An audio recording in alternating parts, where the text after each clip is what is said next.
Americans are getting more access than ever before to Cuba. Just this week, the first cruise ship from the U.S. to Cuba arriving in decades. Chanel even hosting a fashion show in Havana.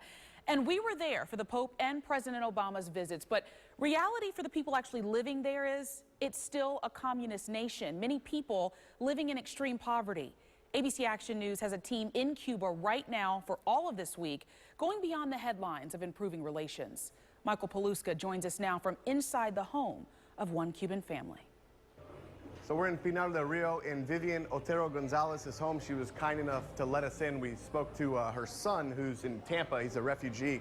And we're just going to walk you through and show you how they're living. Very primitive setup. They have some black beans in here. They get 4 pieces of bread, these 4 pieces of bread per day. That's all they get. And then they get a couple of pounds of rice and beans and sugar.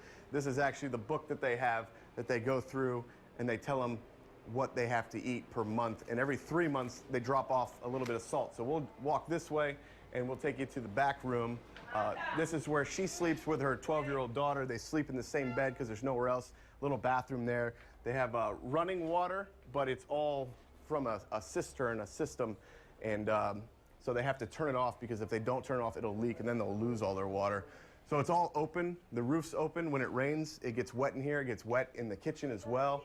They have a TV. She said she's had this TV for more than 10 years. Definitely not a flat screen. And then you come out to the back, and you come back into the house. Outside area, and the electricity went off earlier today, and it's been off, I think, twice. They said it'll come on in 10 minutes, or it'll come back on in an hour. So this is the other bedroom here in the back.